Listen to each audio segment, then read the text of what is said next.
Kira-kira kita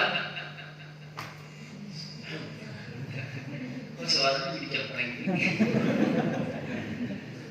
Beda sama semuanya tadi suara ngepas. Tes, yang ini aja kali ya?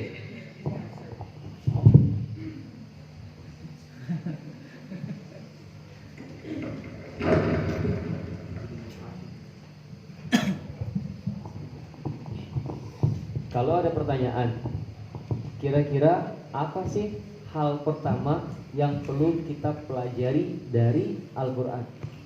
Maka sekali lagi, tema Al-Quran itu adalah tema yang sangat besar.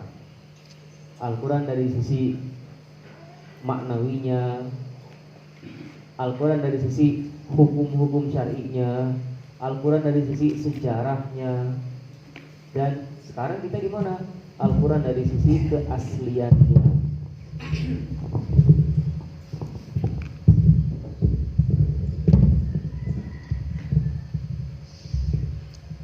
Setelah kita kerucutkan Al-Quran dari sisi keasliannya, penjagaan keasliannya, kemurniannya, maka nanti kita perlu bikin marhalah atau levelisasi, level per levelnya. Maka di sini ada piramida yang mungkin sebelumnya juga pernah kita perkenalkan. Kalau ada pertanyaan, apa sih yang pertama kali harus kita pelajari? Maka selalu yang paling pertama kali dipelajari itu adalah hal terkecil dari Al-Quran, yaitu huruf. Dan itulah yang akan kita laksanakan insya Allah selama 3 hari ke depan, dengan target paling tidak kita semua tahu memetak dan bisa memetakan cara berpikir. Ketika nanti kita mengajarkan, maka kita tidak lagi mengajarkan dengan metode taklid saja, tetapi juga mengajarkan metode mengajak mereka itu berpikir dan mengembalikan segala sesuatu kepada sumbernya, kepada aslinya. Oke. Kemudian yang kedua itu ada level berikutnya, yaitu tasbihul Quran. Di sini maksudnya adalah membacakan Al-Quran, khotmil Quran dari awal sampai akhir. Dan itu sekali lagi tidak bisa dilakukan kalau huruf kita masih ada catatan. Bayangkan saja kalau kita di huruf Ain ada catatan, kan Al-Fatihah aja kan ada berapa huruf Ain, maka udah otomatis Al-Fatihah aja kena. Ketika huruf Ain kita masih kena. Ha masih sering ketukar dengan ha siluman, ha, atau ketukar dengan ha siluman, ha. Sedangkan di Al-Fatihah ada berapa huruf? Ha. Terus tentang redaksi siluman itu sendiri seperti apa tuh? Nah. Kemudian tentang tebal dan tipis, dan masih banyak hal yang lainnya. Nah, baru setelah itu naik ke khotmil Quran. Khotmil Quran di sini level satunya adalah bin nazar dulu, baca dari awal sampai akhir. Baru setelah itu nomor 3 itu ada hifzul Quran. Sama khotmil Quran juga sebenarnya, cuman metodenya dia adalah ditasmikan, bilghaib. Baru setelah itu naik ke level berikutnya yang lebih tinggi, yaitu qiraat 4 dan 5. Nanti perbedaannya, yang 4 itu qiraat asyurahnya sughra, sedangkan yang kelima itu qiraat asyurahnya kubra, dari seluruh jalur-jalur yang ada di sana, dan sangat luas sekali. Oke.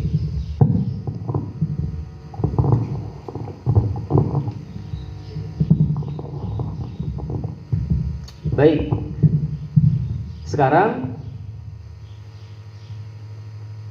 yang paling pertama akan kita perkenalkan itu adalah di buku antum semua itu sudah ada bikin gambar kita yang sudah disesuaikan dengan jalur talakian kita sendiri dan tidak terkontaminasi dengan yang lain. Gambaran dari mana suara itu keluar. Kita akan bikin ilustrasi lagi. Dulu kayaknya kita pernah melaksanakan simulasi sederhana ini. Kalau kita ada pertanyaan nih, huruf katakanlah sin. Bagaimana mengucapkan huruf sin? Itu nggak akan bisa terucap tanpa kita mengenal 3 hal.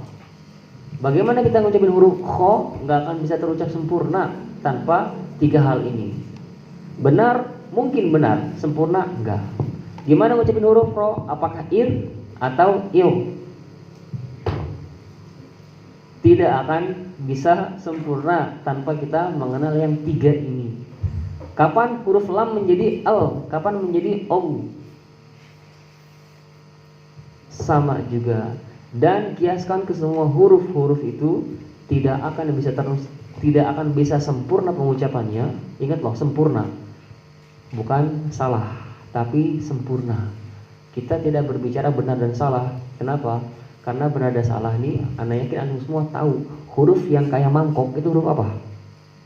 Gak mungkin dal. Kalau nggak ba, ta, sa. Huruf yang giginya 3, huruf apa? Lihat, nggak mungkin antum diajari itu adalah huruf kho, ya kan? Pasti tahu itu adalah huruf sin sama shin. Tinggal nanti berikutnya adalah setelah benar itu nyambung nggak? Apakah sinnya itu adalah ataukah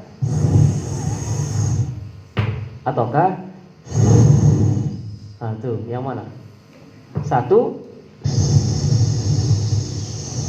sa, 2 sa, 3 sa. Yang mana? 1, 2, 3.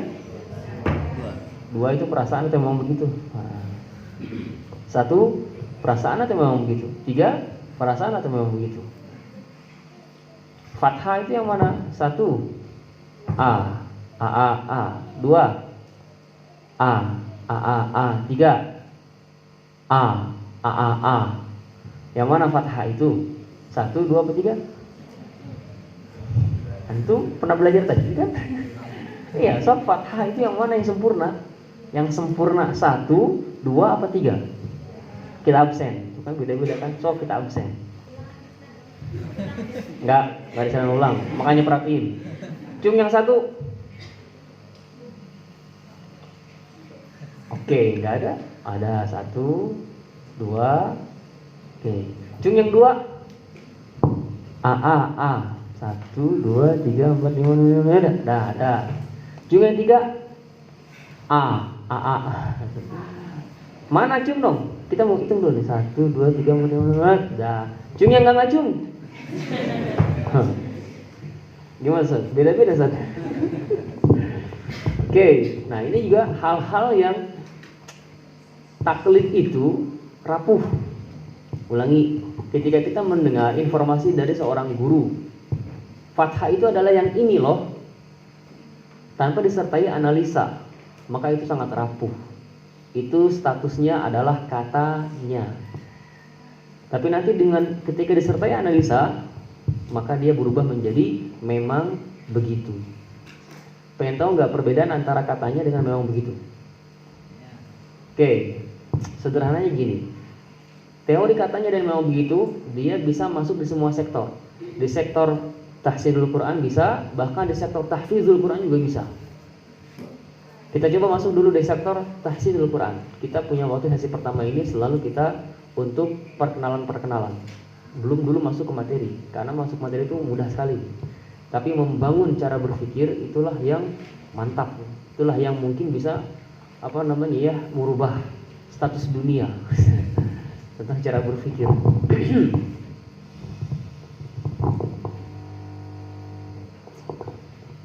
Perhatikan gambar ini.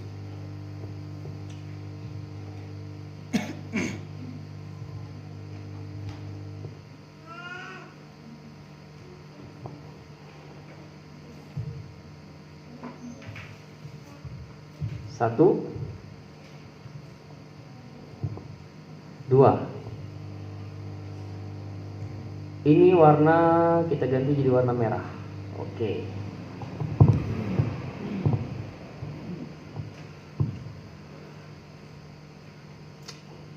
Dari kedua gambar ini, manakah huruf H besar? Hijau atau merah? Dor. Jebakan pertama berhasil. Kenapa antum mesti menjawab sesuatu yang gak ada jawabannya? 2 tambah 3 dari jawaban berikut adalah 1, 7, 2, 9. Yang mana? Cuma masalahnya selama ini selalu di doktrininnya adalah 9. Antum akan jawab apa? Pasti akan jawab 9. 1 tambah 1 2, selalu itu. 1 tambah 1 Ustaz Muhyar dengan istrinya setelah 10 tahun 2 ketawa. Coba berpikir. Oke, karena kita selalu di doktrinnya adalah 1 tambah 1-nya begini nih. 1 1. Jadi ada berapa ini? 1 2, sip. Masuk nggak? Masuk. Tapi pasti seperti itu? Nanti dulu. 10 dikurangi 1 berapa? Selalu di doktrinnya kamu punya 10 kelereng, diambil 1, sisa tinggal 9. Masuk. Gimana kalau konsepnya dirubah? Kamu punya uang 10.000 dikurangi 1.000, tapi niatnya infak. Tuh lihat firman Allah Ta'ala itu nggak pernah meleset. Yang diinfakinya jadi berapa lipat? Dah, itulah alasan kenapa orang yang berinfak itu nggak akan pernah habis hartanya, karena nggak pernah berkurang hakikatnya. Udah. Nah sekarang juga di sini. Sekarang gimana kalau kita? Ini tadi Ana belum nyebutin analisanya. Lihat ya. Harapannya kita menggunakan akal kita. Afala ta'qilun, oke?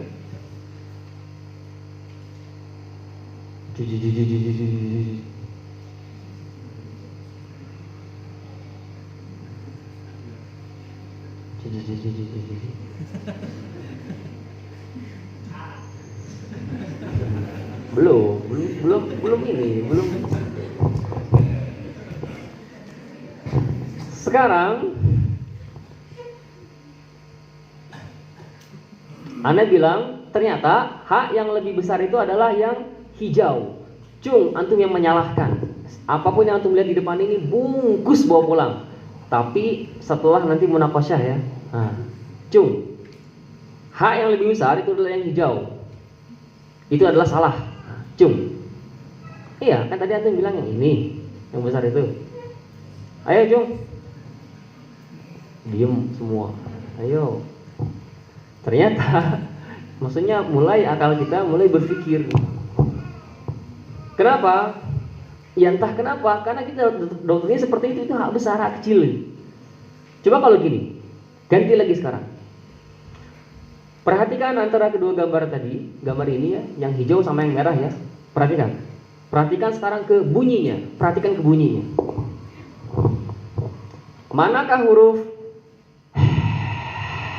hak besar? Hah? Apa? Hijau. Oke. Manakah huruf hak kecil? Serius antum?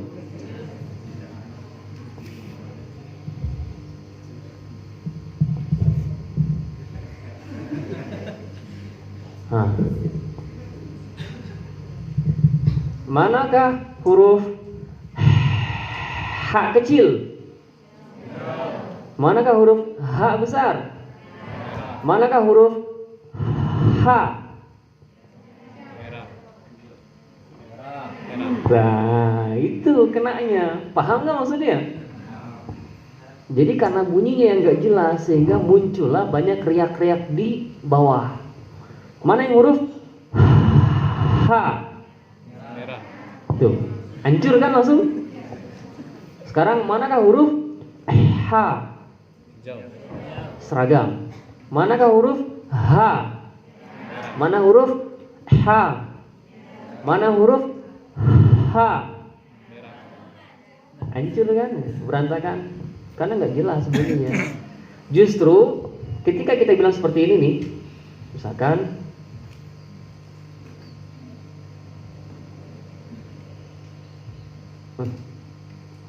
manakah huruf hak besar?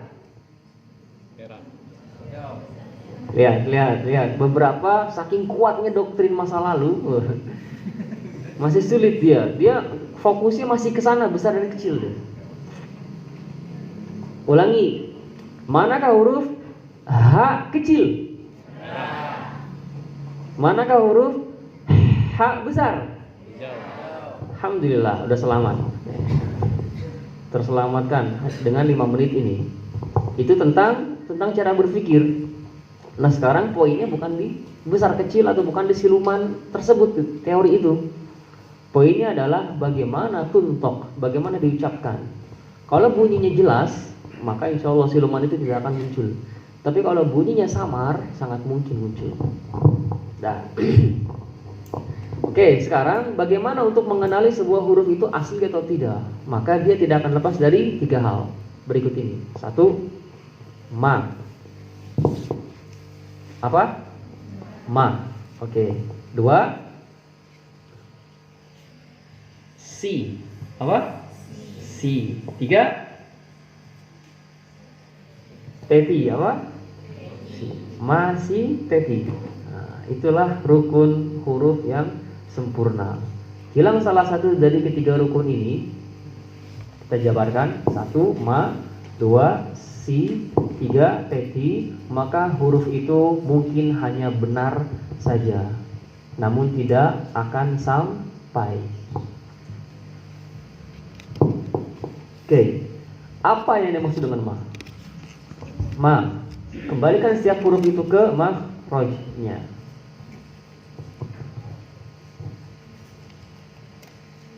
Kalau kita halo, jangan ada yang nulis. Oke, ini adalah challenge kedua.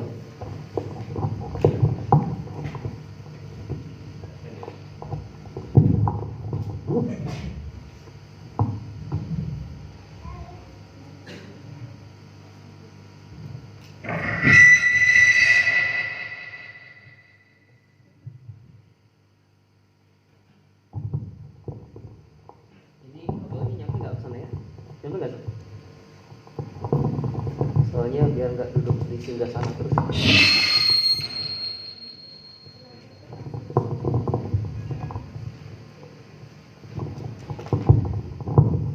Coba kita pengen challenge. Coba tuliskan.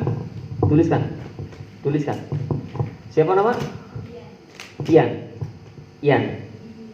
Dian. Kucing. Tar dulu. Nanti dia akan menuliskan kucing bertelur 5 di rumah siapa nama? Surti. Kucing bertelur 5 di rumah Surti. Tar dulu. Tapi dia nggak boleh menuliskan itu, melainkan harus sambil menyebutkan gajah beleduk. Coba ulangi, gajah beleduk. Beleduk. Bukan K, bukan beleduk, tapi G, beleduk. Oke, gajah beleduk naik ondel-ondel. Nah, bisa? Jadi pokoknya baru bisa menulis kalau misalkan sambil menyebutkan gajah beleduk naik ondel-ondel. Tapi tuliskan kucing bertelur 5 di rumah Surti. Nuliskan apa? Iya. Tapi yang diucapkan adalah oke, dalam waktu 10 detik sekarang. 1, 2, ayo ucapkan. 3, 4, 5, 6, 7, 8, 9, 10, stop. Wah, udah, bacain. Kucing berte. Oke. Sekarang fokusin ke apa tadi? Nulis kucing bertelur 5 di rumah Surti. Kita lihat butuh waktu berapa lama. 1, 2, 3, 4, 5, 6, 7. Udah? 7 detik coba sih. Sempurna. Paham nggak maksudnya? Antum ini rugi kalau seandainya di depan ada makanan, tapi karena sibuk foto-foto akhirnya makanannya keburu dingin. Kalau udah dingin, ya udah nggak enak. Di depan ada sajian, tapi kita sibuk sambil nulis. Padahal nulis depan aja juga bisa, kan ada ngerekam misalnya. Nikmati dulu sajiannya, karena waktu itu sangat mahal. Kalau kita dihabiskan dengan sesuatu yang bisa nggak bisa, tapi nggak fokus, hasilnya nggak maksimal. Oke, balik lagi ke singgasana. Sampai ada nanti kejadian dan peristiwa lagi. Kita turun lagi. Masih mau nulis? Ya sok aja. Paling tidak Anda udah ngasih tahu. Nikmatin dulu sajiannya, baru setelah itu tulis gitu. Oke, setiap huruf dia tidak akan sempurna. Ingat loh, sempurna, bukan benar. Karena kalau benar itu tadi sudah ya jelas gitu. Tapi yang sempurna itulah yang enggak jelas, samar. Alhamdulillah. Alhamdulillah. Alhamdulillah. Itu enggak akan kedeteksi, tapi untuk orang tertentu itu sangat terdeteksi. A'udzu. Itu nggak akan terdeteksi, tapi sama orang tertentu itu akan terdeteksi. Di mana tuh hamzahnya, lihat.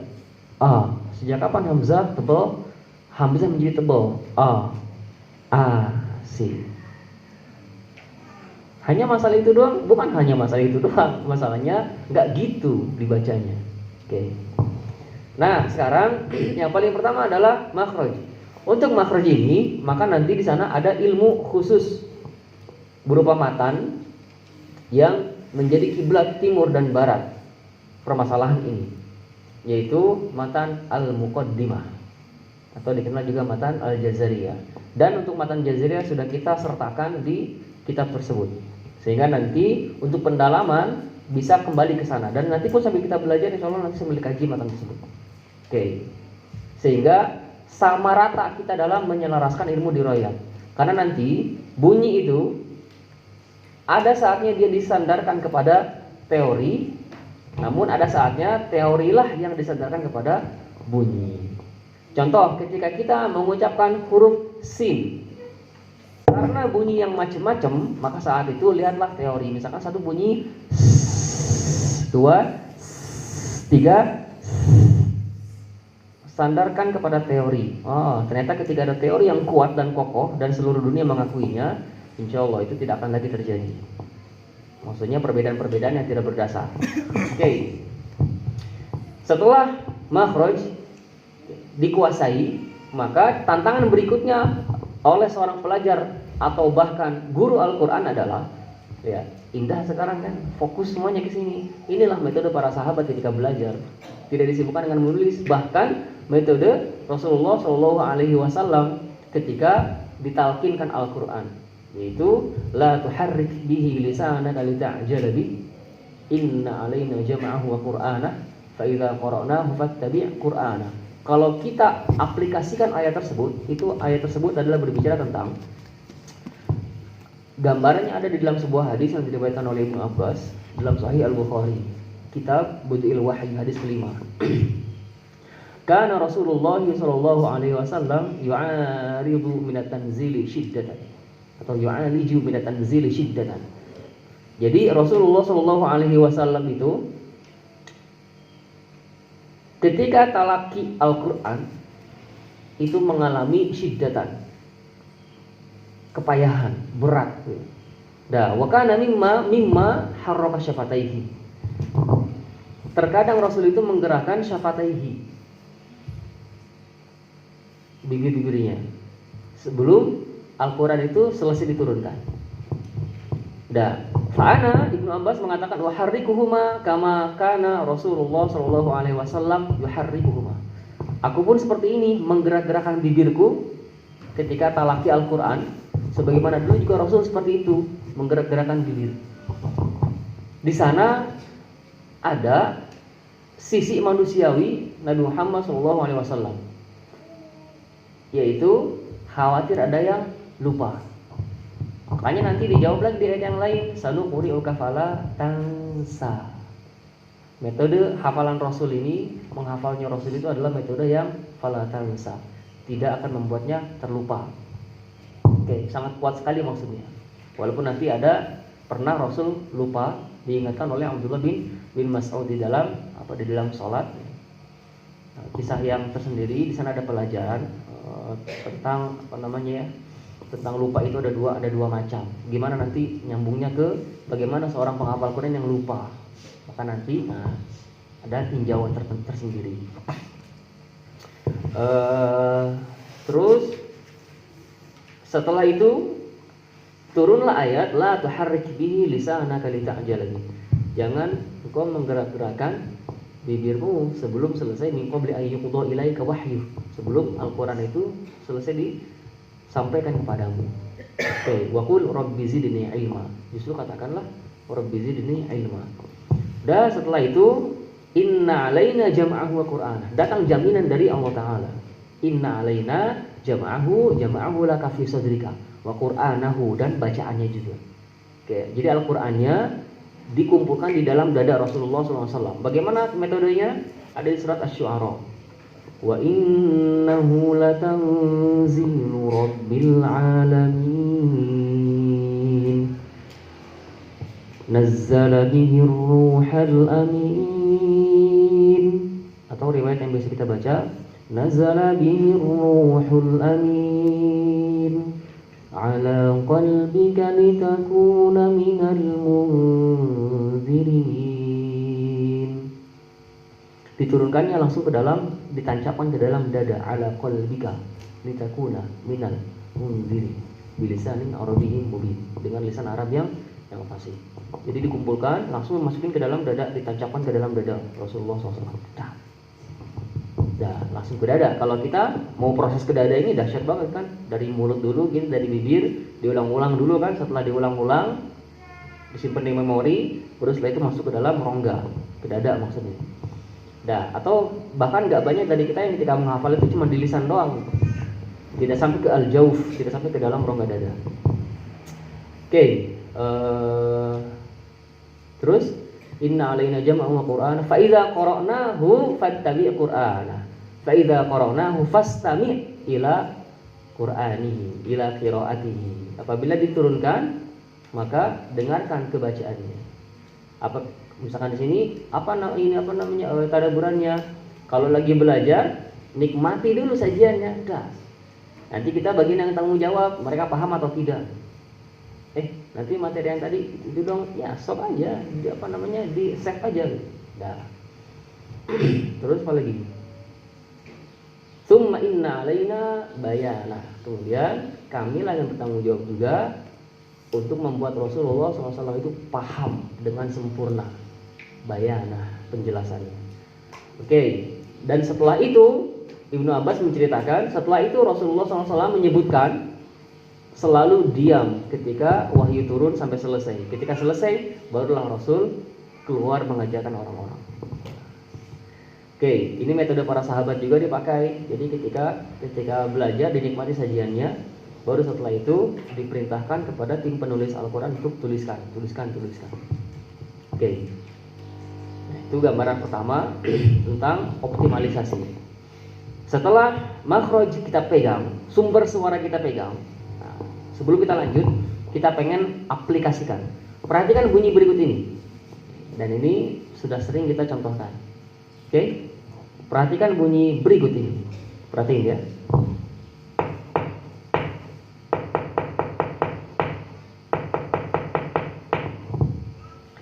Kita akan ambil dari 3 orang yang berbeda. Sumber suaranya dari mana? Cung. Itu bunyi tadi dari mana sumber suaranya? Tempat keluarnya suara tadi itu dari mana? Cung. 1, 2, Ahwat nggak ada? 3. Coba. Dari meja. Dari meja 1. Benar? Benar. Oke, terus mana tadi yang kedua? Ya, coba. Maskernya dilepas aja ya. Pertemuan bolpen dan meja. Benar? Benar. Sip. Yang ketiga? Mana? Ya? Dari pena. Benar? Benar. Nyampe? Enggak ada yang nyampe. So, kita lihat. Dari mana tadi? Dari Meja. meja ya. Gitu tadi bunyinya? Nah. Oke. Apa tadi? Pertemuan bolpen dan meja. Gitu tadi bunyinya? Enggak. Cuma Bapak Sum sendiri dong yang nganggut iya, yang lain mah enggak. Perasaan aja berarti. Ini pulpen kan, ini meja. Terus apa tadi? Pena. Pena ya, pena. Gitu tadi bunyinya? Gitu enggak? Ini pena bukan? Ada yang missing. Ulangi. Angkatan kedua. Cung, 3 orang. Coba. Tata, 1, mana lagi? 1, 2, 3. Antum dulu. Bertemunya ujung pena ke meja. 1. Dengan tengah meja.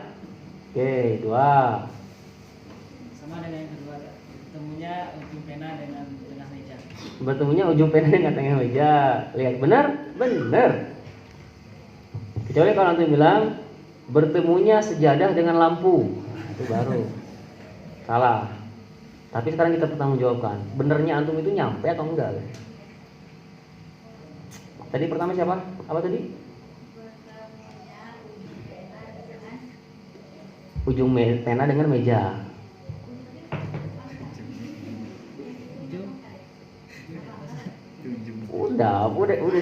Udah di cut tuh.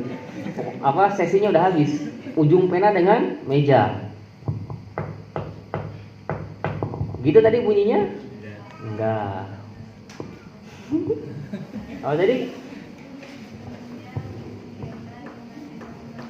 dengan tengah-tengah meja. Dengan tengah-tengah meja. Udah tadi ya, ujung pena dengan tengah-tengah meja. Gitu tadi bunyi?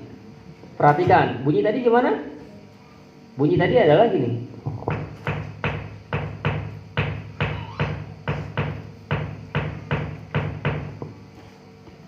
Itu adalah bunyinya ujung pena dengan tengah meja.